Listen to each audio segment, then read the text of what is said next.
Ketua DPP Partai Persatuan Pembangunan Ahmad Baidowi meminta Komisi Pemilihan Umum menjelaskan secara rinci sejumlah data janggal yang terpampang di Sistem Informasi Rekapitulasi atau Sirekap. Ia menyebut suara partainya bahkan sempat turun, namun ada partai lain seperti PSI yang justru mengalami peningkatan signifikan.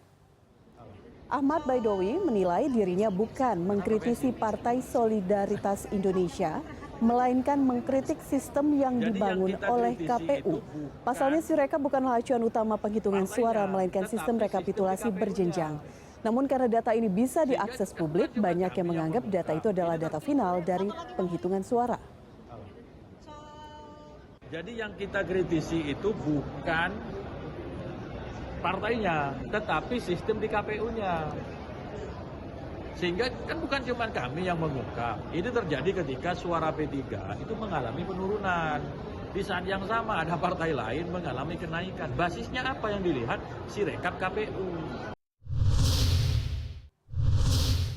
Penambahan suara Partai Solidaritas Indonesia dan Partai Gelora menjadi sorotan usai angka berdasarkan rekapitulasi Sirekap melesat naik. Padahal sejumlah lembaga survei memprediksi kedua partai ini dipastikan tidak lolos ambang batas parlemen atau parliamentary threshold. Dan untuk membahasnya sudah bergabung bersama kami Direktur Riset SMRC, Denny Irvani. Mas Denny, selamat malam. Selamat malam, Baik. Mbak Elvira. Mas Denny, setidaknya ada dua partai yang menjadi sorotan, PSI dan Gelora. Selisih suara kedua partai ini antara versi quick count, seperti SMRC lakukan, dan juga Sirekap ini berbeda cukup jauh gitu. PSI 3,13 dan Gelora 1,49. Tapi menurut Anda sendiri, apa sebenarnya yang terjadi? Oke, terima kasih Elvira. Jadi kita melihat memang proses penghitungan suara di KPU belum selesai ya. Masih akan mungkin sekitar 2 minggu lagi. Artinya dalam 1 bulan setelah pemilu kita belum ada kepastian politik ya berkaitan dengan hasil pemilu. Nah karena itu quick count yang tadi Elvira sebut itu penting untuk dapat membantu memberikan kepastian politik, memberikan perkiraan hasil pemilu yang bisa dipertanggungjawabkan secara ilmiah gitu ya. Dan jangan lupa tujuan quick count adalah untuk mengontrol proses penghitungan suara supaya bisa berjalan secara jurdil. Nah, kalau ada perbedaan antara quick count dengan rekap KPU yang secara signifikan, itu pasti ada masalah yang bisa kita telusuri. Bisa quick count salah atau KPU yang salah gitu ya. Tapi sejauh ini quick count dari berbagai lembaga hasilnya sangat mirip gitu ya. Dan misalnya dalam quick count SMRC kami mengestimasi akan ada 8 partai yang mendapat suara di atas 4% secara signifikan. Ada PDI Perjuangan, Golkar, Gerindra, PKB, Nasdem, PKS, dan Demokrat, kemudian PAN. Gitu ya. Lalu P3 belum konklusif apakah akan lolos parliamentary threshold, sementara partai-partai lain, termasuk 2 partai yang Mbak Elvira sebut tadi, PSI dan Partai Gelora, itu kami prediksi secara meyakinkan mendapat suara di bawah 4% karena itu kemungkinan besar tidak lolos dalam parliamentary threshold begitu ya. Nah, kemudian saya kira publik memang harus mengawal proses penghitungan suara. Selain lewat quick count yang dilakukan oleh berbagai lembaga survei, publik bisa mengawal penghitungan suara dengan terus mengamati hasil real count KPU ya, tabulasi suara dari setiap TPS dari form C1 yang diupload gitu. Kalau ada yang salah, kita harus minta KPU untuk memperbaiki. Dan saya kira tujuan dari KPU merilis hasil real count itu kan tentunya untuk membuat proses penghitungan suara berjalan setransparan mungkin. Karena itu publik harus kritis gitu ya. Nah kembali pada pertanyaan Elvira tentang dugaan ada suara partai yang menggelembung begitu, PSI kemudian Gelora. Nah pengamatan saya suara PSI di real count KPU memang mengalami kenaikan ya. Kalau saya lihat data hingga 24 Februari, suara PSI masih sekitar 2,6%. Kemudian masuk 25 Februari sampai 1 Maret, itu memang terjadi kenaikan suara di Sirekap begitu secara monoton. Di 25 Februari saya punya data naiknya menjadi 2,73%. 26 Februari naik lagi jadi 2,8%, kemudian naik lagi jadi 2,89, 3,04, dan sampai masuk ke Maret, 1 Maret itu angkanya menjadi 3,13%, dan sekarang steady di 3,13%. Maka menurut saya memang wajar jika ada publik yang mempertanyakan. Mengapa? Karena secara statistik biasanya semakin banyak data yang masuk, itu hasilnya akan semakin ajak, ya, akan semakin stabil. Oke. Nah, bukan hanya PSI, Tapi sebagai juga peneliti Gelora. juga Anda ikut mempertanyakan tidak mewakili suara publik ketika terjadi anomali ini? Sebagai pertanyaan awal itu pasti, ya, pasti kita punya pertanyaan. Tetapi sebagai peneliti bukan hanya bertanya, saya kira harus mengkaji lebih jauh, gitu ya.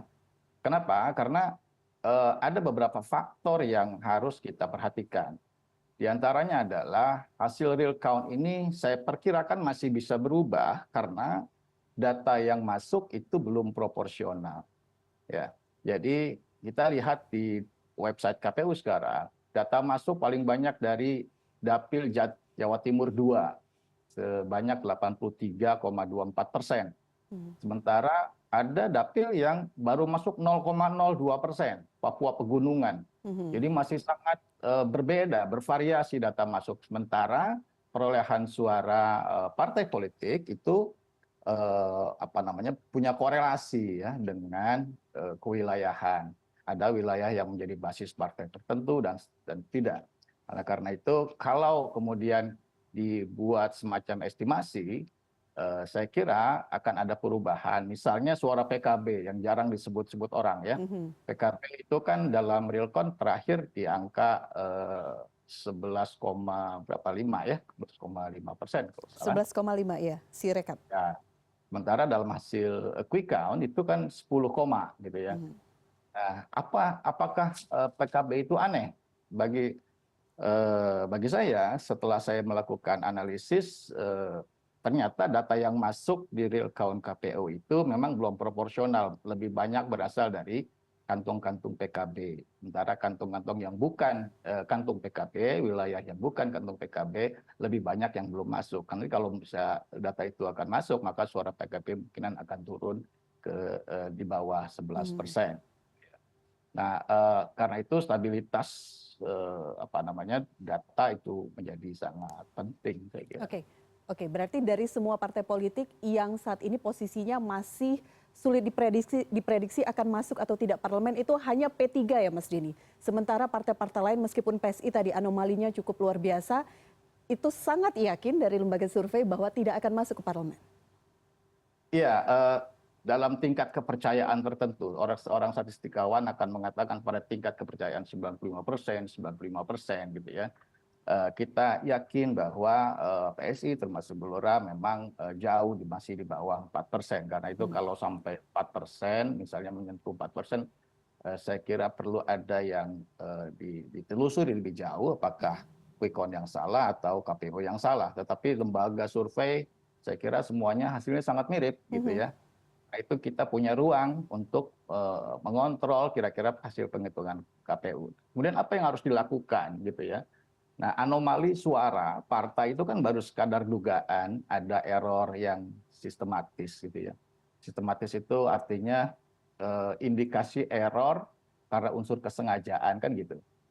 Pada error tuh bisa ada dua, ada error yang sistematik dan ada yang random. Kalau random itu artinya kesalahannya normal. Misalnya mesin baca datanya yang dimiliki KPU itu tidak akurat atau petugas KPPS salah itu kesalahan yang normal, bukan kesalahan sengajaan gitu ya. Nah, untuk membuktikan apakah errornya itu sistematik atau random, maka saya kira yang pertama ada peran penting dari partai politik. Kenapa? Karena partai politik punya saksi di setiap TPS, dia punya data C1 setiap TPS yang bisa dibandingkan dengan real count KPU. Kalau ada yang merasa dirugikan, harusnya mereka yang paling kencang teriaknya gitu ya. Yang kedua, KPU juga harus terus mempublikasikan real count di setiap TPS itu sampai 100%. Jangan sampai berhenti gitu ya. Nah, terakhir-akhir ini kita lihat progresnya sudah mulai sangat lambat begitu kan. padahal data masuk baru 60-an% begitu. Nah, kita mendorong lah KPU untuk terus mempublikasikan real count-nya. Di tengah mungkin ada kritik segala macam, itu kan biasa-biasa saja demi transparansi. Yang ketiga, peran dari lembaga survei yang melakukan quick count. Nah, lembaga survei itu melakukan quick count di sejumlah TPS yang dipilih secara acak, karena itu bisa representatif terhadap hasil pemilu secara nasional.